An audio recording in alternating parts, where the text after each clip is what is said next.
Hello, this is Matt on the Moon Lambo channel. The SEC suffered an unexpected blow today. At least from my perspective, it's unexpected, and I don't think there are a whole lot of people that expected what happened today to actually happen here. But look at the headlines from Bitcoin Magazine. Senate passes bill to overturn SEC rule on Bitcoin and crypto custody. Biden threatens veto.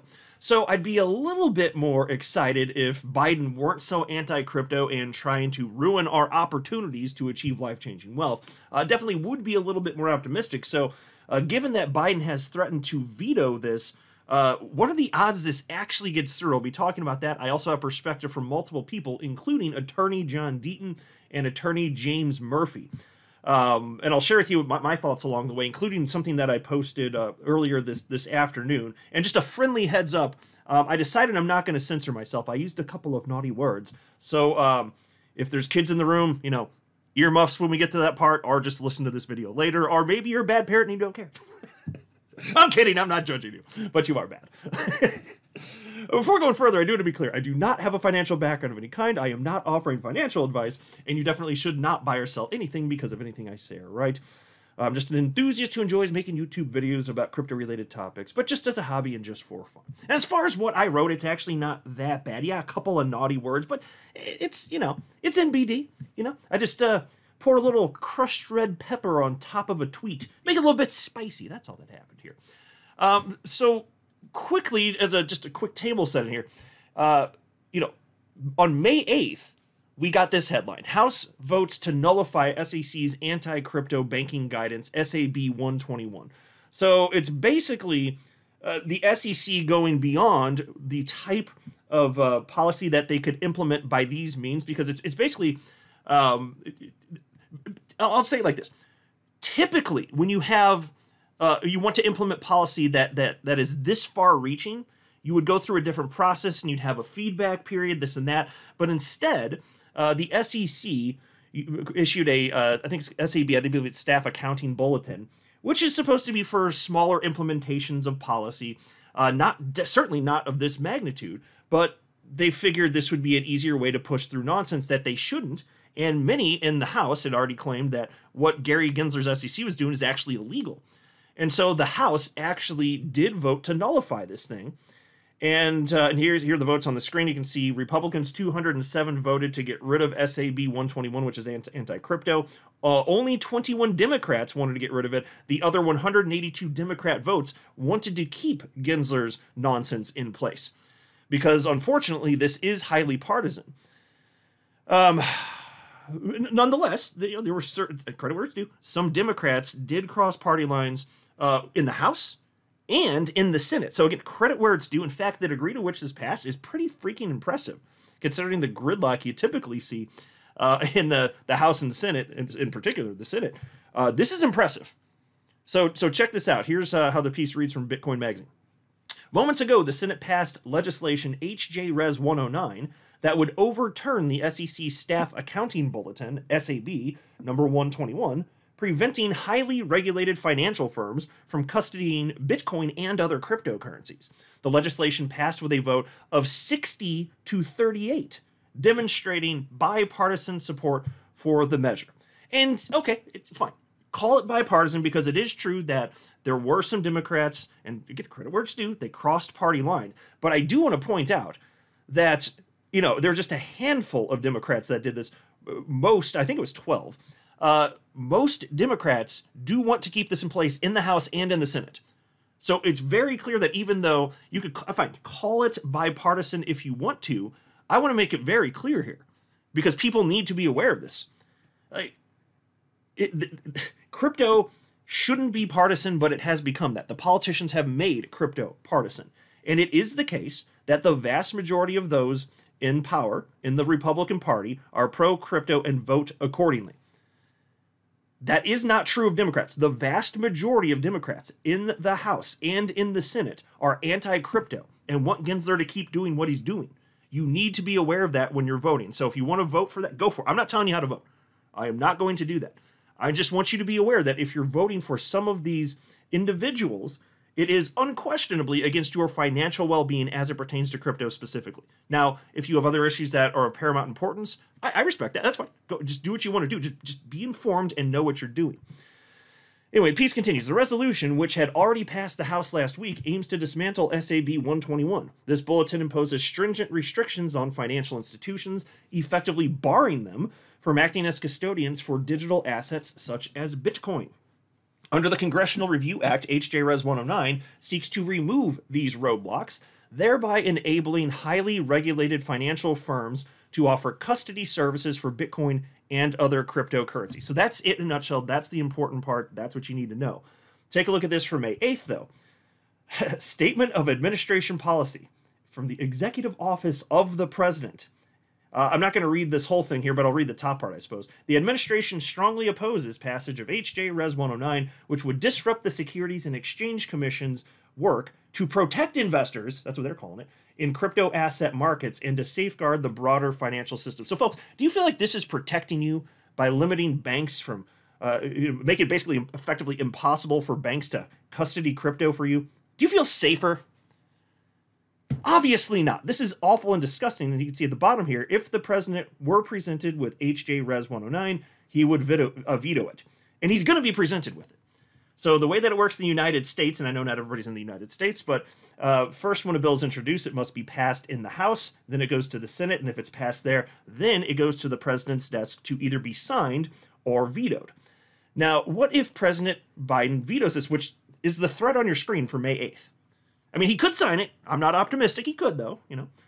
What happens if he vetoes it? Well, take a look here.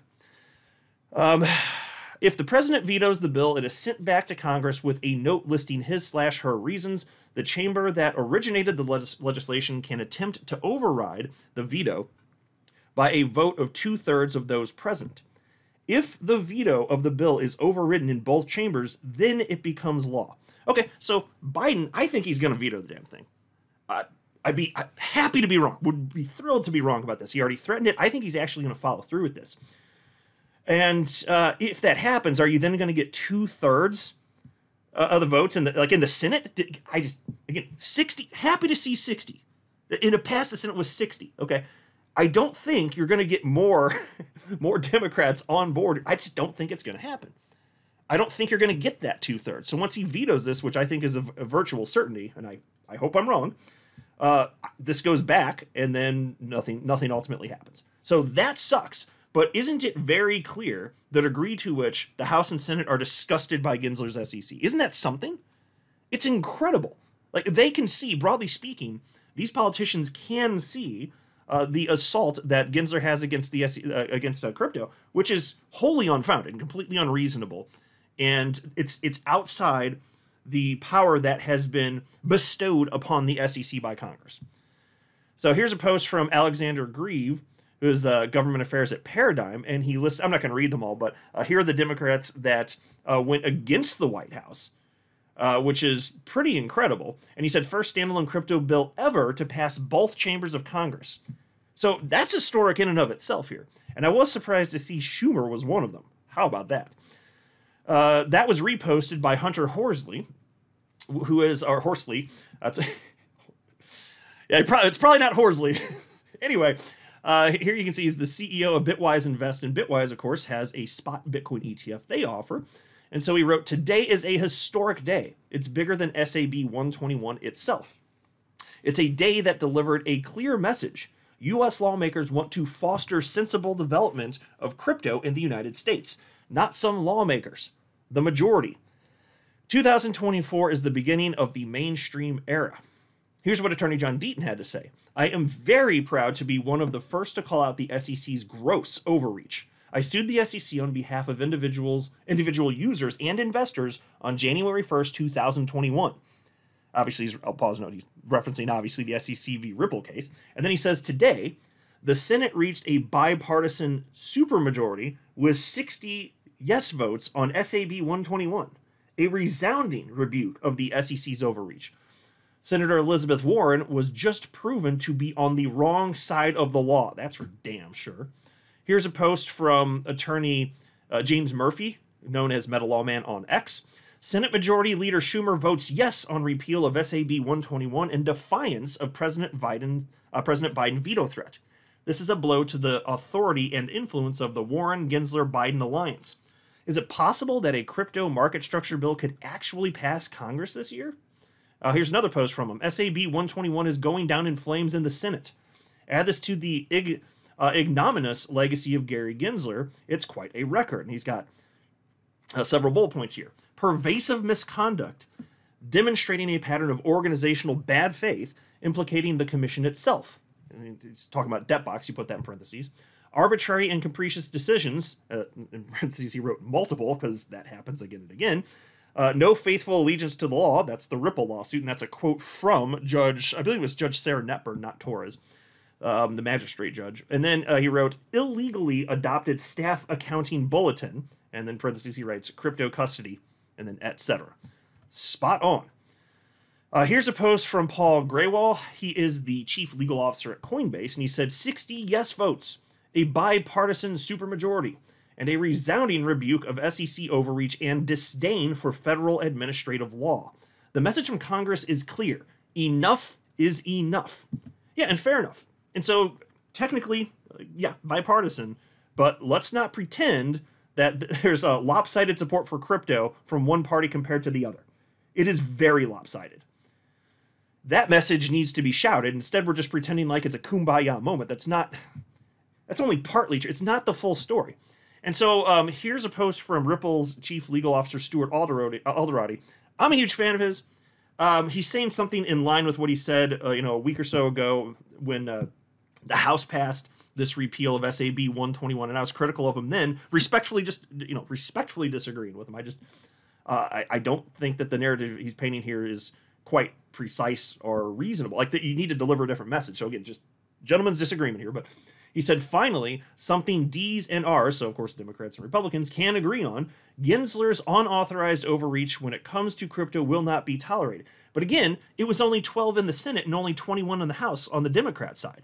The vast majority of Democrats do not agree. There's a heavy divide across party lines. It's disgusting.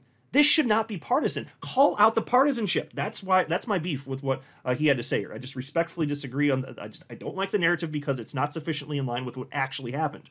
Most Democrats voted to keep Gensler's overreach in SAB 121. That's bad for us. Call out the people who are bad, and it is lopsided. It just is. Here's my post, so it's time for earmuffs. Excuse me. I wrote this afternoon, where is this anti-crypto constituency that allegedly wants Biden to take a hammer to the entire crypto asset class? Does such a voter bloc even exist? Recently, the House voted to repeal Gensler's anti-crypto SAB 121, and today the Senate voted to do the same. You'll love to see it. This means Biden must either sign the bill repealing it or veto it. Which also means shit just got real, and this chucklefuck has to choose. He has already publicly stated he'll veto it. There's no way that's good for him politically, but since he's mentally a vegetable, I'm betting he really will veto. And so that's my stance on it. I really think he's going to veto. I'd love to be wrong. I would absolutely love to be wrong, but who is he actually catering to? Where is this voter bloc that allegedly exists? Who's looking to say, yeah, that's right, smash that crypto stuff? There's I think, over 50 million Americans that own crypto? You want to go against that? Because I'll tell you this, the people in crypto care, the people that aren't in crypto, they're not going to be as passionate about this. This is a losing approach. This isn't going to work. So, and there are all sorts of pundits out there that think this will actually cost them the election. Cry, cry, too bad, so sad, Unbelievable. Like, why? This is not smart politically. It's just the weirdest damn thing. So here's a response to what I wrote from XRP community member Danny Minter, and he said, he really put himself in a corner when he wrote that letter saying he would veto it. Even if he now wants to sign it because of reasons, he will need to come up with a good excuse as to why he changed his mind. Yeah, and so I hope he comes up with whatever reasons would be. I would love that, Danny. Maybe he will. I'm just not optimistic, but that's pretty much it. So I have a suspicion he did not think. So he had this strong language out there, and he's messaging and posturing. I don't think that he thought that the Senate would actually go against him like this. I don't think he actually believed that would occur. Otherwise, why would he say that? You guys can tell me what you think. Here's a post that was shared by XRP community member Pompous Maxi. He shared a post from the Natural Cube who wrote, "This allows campaigning Dems to symbolically support the bill instead of politically fighting it, knowing that Biden will tyrannically prevent it from becoming law." Yeah, and so I don't doubt that there's going to be a fair bit of that actually on both sides. So, you know, like, mostly these politicians, they're towing the party line. One party, like I said, pro-crypto, one anti-crypto. That's just how it is. Now, do I actually believe that all the Republicans in their actual hearts are as pro-crypto as they're voting? No. All of them? No. But they're still voting the way that I want them to, so great. I don't care. And then these Democrats, though, so many of them, do they actually believe that what they're doing is right? I doubt it. But they're voting in a way that I don't want them to because I'm pro-crypto. So even if they're both being disingenuous, okay, like... And that's probably the case here on both sides. I mean, they're politicians anyway. But yeah, I don't doubt it at all. And so, you know, if Biden's going to end up vetoing this damn thing anyway, yeah, maybe there are some Democrats, and I think that's a fair supposition that they're just, you know, catering to their constituents, which, frankly, you know, it's typically good to do what the constituents want you to do, what you want you to do, if you want to be a good politician and stay in office, pretty much. Here's a post from Who's Crypto. This is a funny picture. It's a picture of Jamie Dimon, of course, CEO of JP Morgan. And it says, "Hello, I am the constituency." So I think that's a good point. Maybe the constituency, it's not the voters out there. Maybe it's the big banks. Now, of course, if you're voting, you know, in a way that's going to help the big banks and not the people, again, you got to question at some point, you know, is that actually a good political move? And I still think no, but that's another theory which I think is totally plausible. Sure, yeah, totally fair. You guys let me know what you think. I'm not a financial advisor. You should not buy or sell anything because of anything I say or write. That would be a very, very, very bad idea. Until next time, to the moon, Lambo.